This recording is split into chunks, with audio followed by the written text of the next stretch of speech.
News state पर CM Pushkar Singh Dhami exclusive. UK SSC परीक्षा की जांच के लिए एसआईटी गठित, ये कहना है सीएम धामी का। उन्होंने और क्या कुछ कहा आपको बताते। टीम 1 महीने में रिपोर्ट सौंपेगी। यूके SSC परीक्षा की जांच के लिए एसआईटी गठित, टीम 1 महीने में रिपोर्ट सौंपेगी। दोषियों को बख्शा नहीं जाएगा। नकल विरोधी कानून से आई पारदर्शी, सारी परीक्षाएं पूरे पारदर्शी तरीके से आयोजित। 26,000 से ज्यादा युवाओं को रोजगार दिया। इस परीक्षा में युवाओं का हित सर्वोपरि। अल्पसंख्यक शिक्षा कानून पर बोले सीएम धामी। ये कानून अल्पसंख्यकों के बच्चों को साक्षर बनाने के लिए है। कानून को लेकर मुस्लिम समुदाय को कुछ लोग गुमराह कर रहे हैं। अच्छी शिक्षा से ही मुस्लिम समुदाय का विकास होगा।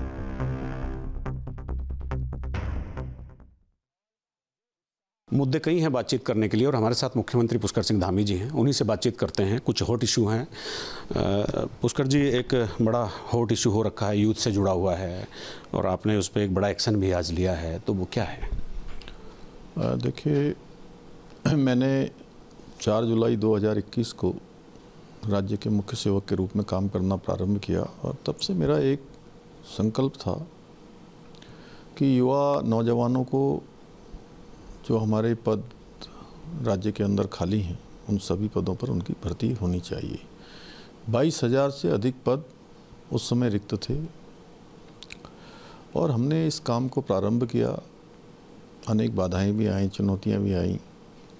कई बार भर्ती कैलेंडर टालने के लिए भी दबाव पड़ा, लेकिन सभी जो आयोग के द्वारा कैलेंडर बनाया गया था वो तय समय पर उस पर भर्तियां हुई और सभी निष्पक्ष और पारदर्शिता से हुई। उसी का परिणाम है कि जहां हमने 22,000 का संकल्प लिया था, आज हम 25,000 भर्तियां पारदर्शी तरीके से संपन्न हो चुकी हैं। ये आप दोनों आयोग की बात बता रहे हैं, पब्लिक सर्विस कमीशन और सबऑर्डिनेट सर्विस कमीशन, दोनों में, और सभी पारदर्शिता से हुई है। और अभी पिछले दिनों के जितने भी चयन की प्रक्रिया हुई है, उस चयन की प्रक्रिया में ऐसे अभ्यर्थी चयनित हुए हैं जो कई वर्षों से परीक्षाएं दे रहे थे, लेकिन उनका चयन नहीं हो पा रहा था। और इधर के सालों में एक ही अभ्यर्थी का 3-3, 4-4 और 5-5 स्थानों पर चयन हुआ है। ये इस बात का एक तरह से प्रमाण है कि भर्ती प्रक्रियाएं पूरी तरह से पारदर्शी तरीके से संपन्न हुई हैं। और नकल का कानून भी आया है, नकल का कानून भी सख्त कानून आया है, पूरे देश भर का सख्त कानून है। और इधर एक प्रकरण आया है अभी जो 4 दिन पहले भर्ती प्रक्रिया हुई है, उसके संबंध में आज एसआईटी जांच उसके लिए नियुक्त कर दी गई है। एसआईटी की जांच प्रक्रिया होगी। साथ ही उच्च न्यायालय के रिटायर्ड न्यायाधीश के द्वारा उसमें उनकी अध्यक्षता में एक कमेटी काम करेगी। पूरे राज्य के अंदर हर एक स्थान पर जाएगी और किसी के पास भी कोई भी जो है तथ्य होंगे, कोई किसी प्रकार की कमी खामियां होंगी तो कमेटी को दे सकते हैं, माननीय न्यायालय के जो जज हैं उनको दे सकते हैं। और तब तक परिणाम परीक्षा का घोषित नहीं होगा।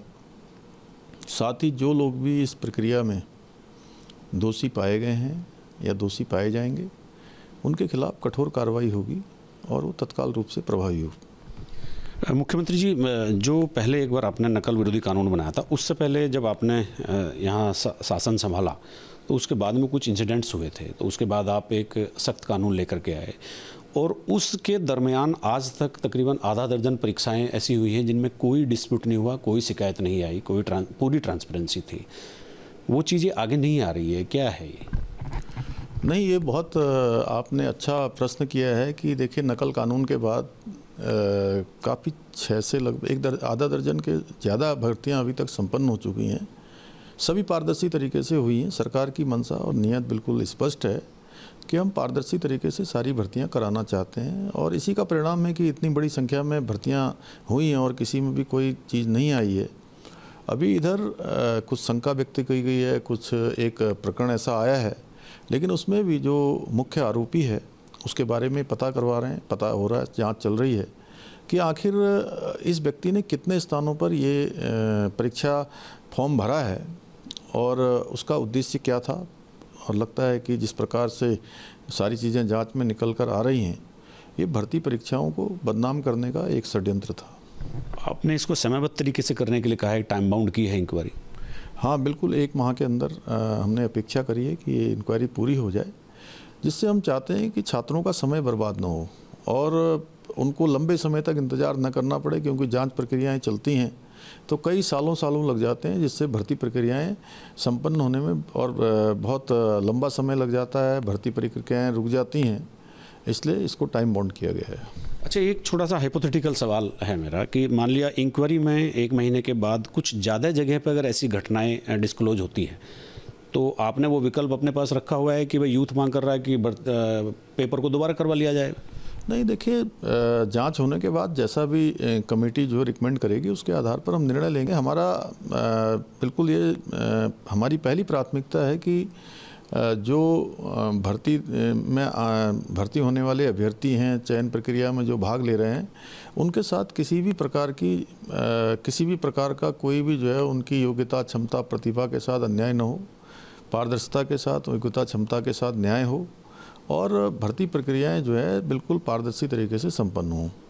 एक पिछले दिनों गैरसैंण में आपने एक बड़ा महत्वपूर्ण विधेयक पारित कराया है, वो अल्पसंख्यक शिक्षा का विधेयक है। विपक्ष उसको कम्युनल एंगल से देख रहा है।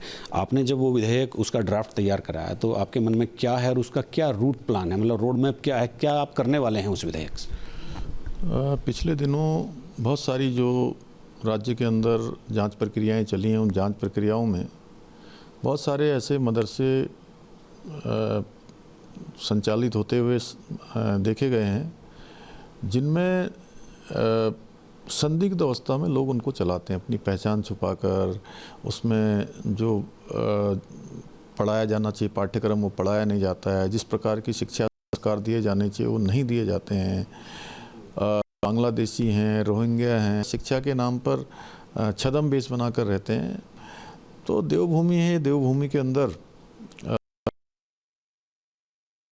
चेंज भी काम कर रहे हैं, यहाँ मूल अस्तित्व को बचाने के लिए भी संकल्पबद्ध होकर आगे बढ़ रहे हैं। तो हम इसमें अल्पसंख्यक शिक्षा में एक विधेयक लेकर आए हैं।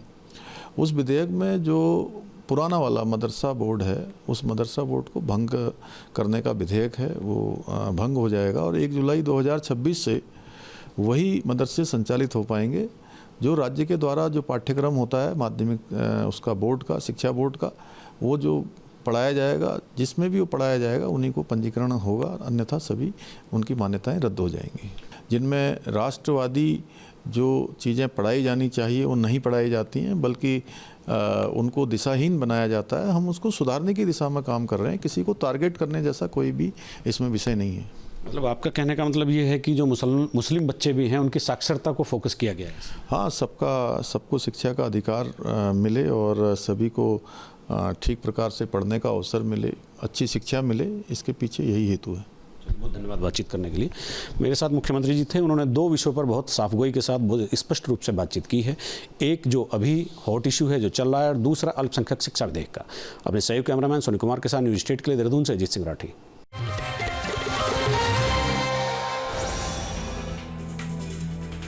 जहाँ भक्ति है हर शब्द में, कथाओं में छुपे हैं दिव्य रहस्य और ज्योतिष देता है जीवन को दिशा। धर्म से जुड़ी हर बातों को जानने के लिए हमारे चैनल स्तुति को सब्सक्राइब करें। चैनल पर जाने के लिए इस लिंक पर क्लिक करें।